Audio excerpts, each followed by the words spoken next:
पाकिस्तान और ऑस्ट्रेलिया के दरमियान 24 साल बाद कराची में आज टेस्ट मैच शुरू होगा। दोनों टीमें नेशनल स्टेडियम कराची पहुंच गई। मैच 10 बजे शुरू होगा। कराची में पाक ऑस्ट्रेलिया टेस्ट के लिए ट्रैफिक प्लान जारी। शायकीन गाड़ियां हकीम सईद ग्राउंड यूनिवर्सिटी रोड पर पार्क करेंगे। हसन स्क्वायर फ्लाईओवर से स्टेडियम जाने वाली सड़क बंद होगी। सोहराबगोड से नीपा और लियाकताबाद से हसन स्क्वायर तक हैवी ट्रैफिक के लिए बंद होगी।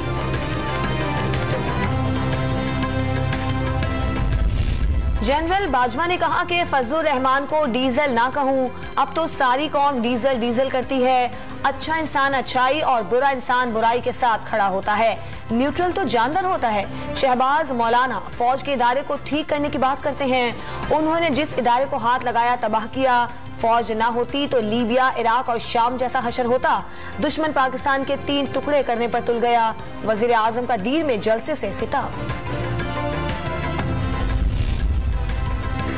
किसी से कोई शिकायत नहीं लगाई। इमरान खान मुखालिफिन को गालियां देते हैं। मौलाना फजलुर रहमान का वजीर आजम के खिताब पर रद्द अमल। कल DG ISPR ने कहा कि सियासत से ताल्लुक नहीं, गैर जानिबदार हैं। आज वजीर आजम कहता है कि न्यूट्रल जानवर होता है। सरबराह PDM का इमरान खान पर वार।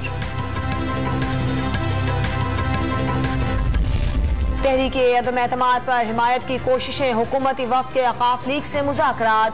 48 घंटों में अहम फैसला मुतवक्के। पार्टी के अंदर से वजारतें छोड़ने के लिए दबाव है। मुनिस सलाही और तारिक बशीर चीमा का हुकूमती कमेटी को पैगाम।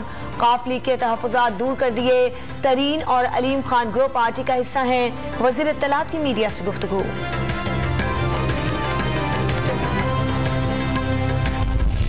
मुल्क भर में कोरोना से मजीद 6 अफराद जाँ बहक। 24 घंटों के दौरान 571 नए मरीज सामने आ गए।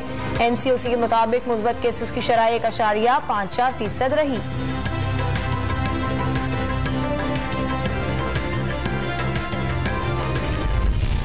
और पाकिस्तान स्नूकर का आलमी चैंपियन बन गया। 16 साला एहसन रमजान ने ईरान के तजर्बाकार आमिर सरखोश को 5 के मुकाबले में 6 फ्रेम से हराकर वर्ल्ड टाइटल नाम किया।